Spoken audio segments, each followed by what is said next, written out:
The Little Tin Soldier.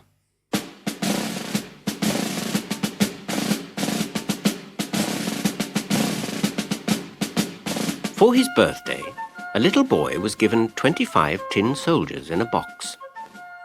The soldiers were all brothers, because they'd been made from the same old tin tray and painted from the same pots of paint.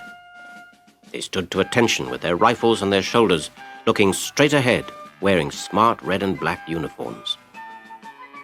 All the tin soldiers were exactly alike, except one, the last one to be made. By then, the toy maker had been running out of tin, so the last soldier could only have one leg. Even so, he stood as steady on his one leg as all the other soldiers did on two. When the boy opened his birthday present, he clapped his hands and cried, "An army!" He took the tin soldiers out of their box one by one and lined them up on a table crowded with other toys. The army stood there proudly in front of a fine cardboard castle with swans gliding round a moat made from a piece of mirror, admiring their own reflections. On the drawbridge stood the lady of the castle, a paper ballerina. The last tin soldier, standing on his one leg, thought that the ballerina was the most beautiful doll he had ever seen. She had a white muslin dress and wore a blue ribbon over her shoulder, fixed with a glittering spangle. She stretched out her pale arms in front of her, as if she was reaching out towards him. And she stood on tiptoe, balancing on one leg with the other stretched out behind her, almost hidden by her skirt. To the tin soldier, she looked as if she only had one leg, just like himself. "Oh, she would be a perfect wife for me," he thought. "But she's much too fine. She has a castle, and I only have a box that I share with other soldiers. That wouldn't do for her. Oh, but she's so beautiful. I could look at her forever." The soldier stood in silence and stared at the ballerina on the drawbridge of her castle. And when the other soldiers were packed away, he slipped into the shadows of a colourful box so that he could go on watching her all night. The little boy went to bed, and the house grew quiet. Then, in the middle of the night, the toys began to play. A clown on the table turned somersaults, and some sticks of chalk began to write on the blackboard. The animals played hide-and-seek and danced to the music of the musical box. The tin soldiers in their box rattled around because they wanted to play too, but they couldn't get the lid open. The only toys who did not move were the ballerina and the soldier. She stood as still and as steady on the toes of her one foot as the soldier did on his. His eyes never left her.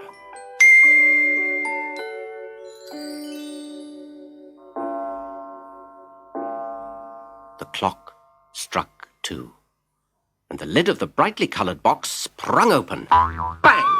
Whee! Out jumped a strange, grinning creature with a concertina body and a round, bald head. It was a jack-in-the-box. "Tin soldier!" he screeched, bobbing up and down. "Keep your eyes to yourself!"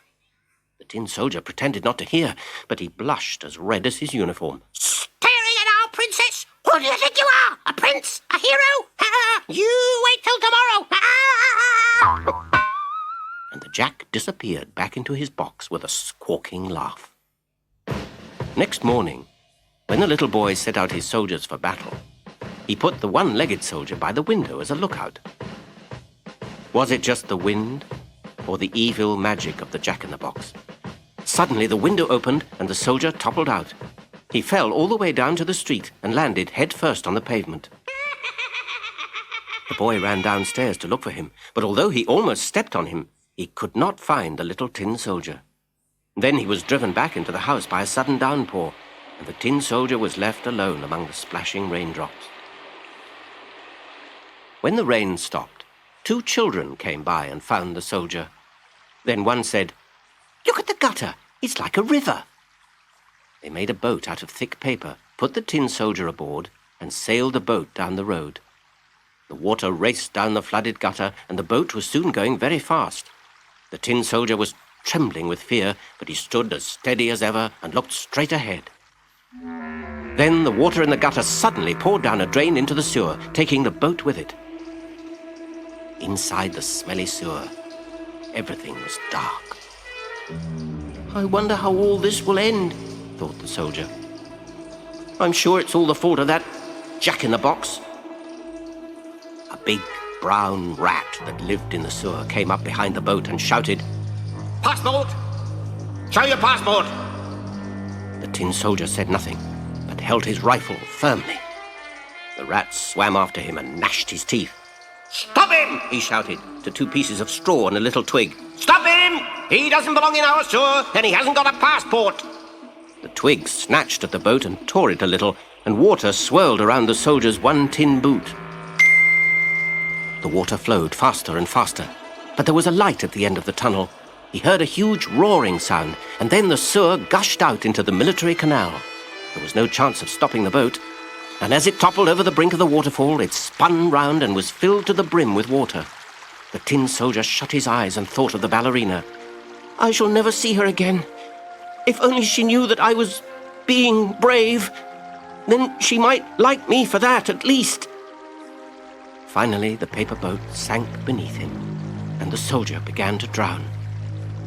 Just then, a fish opened its mouth and snapped it shut again.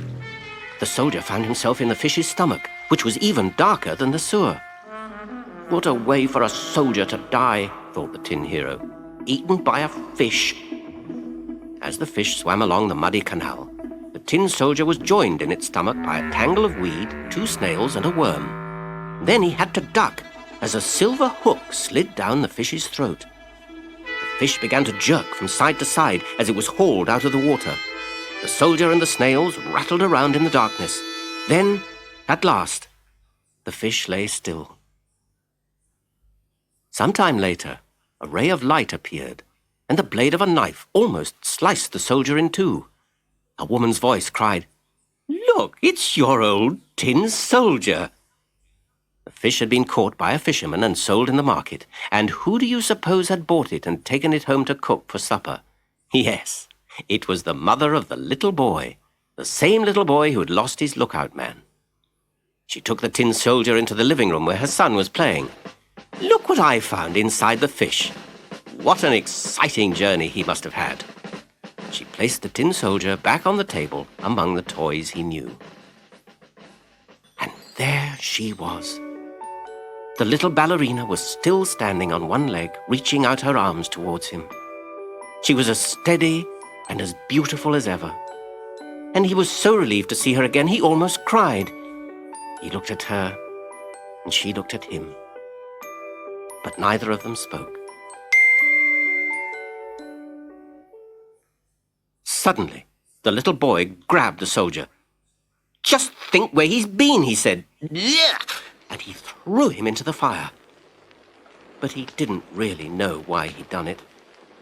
Perhaps the evil magic of the Jack-in-the-Box was to blame.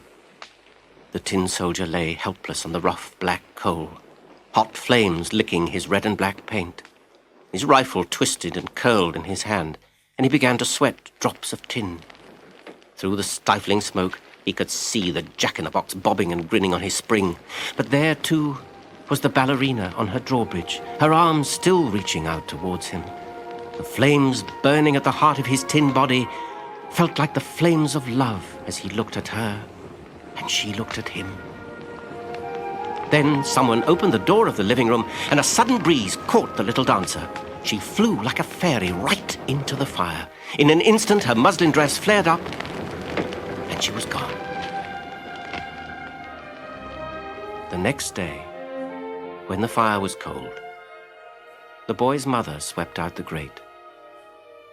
And in among the ashes, she found a little tin heart and the metal spangle from the ballerina's dress. They had melted together in the great heat.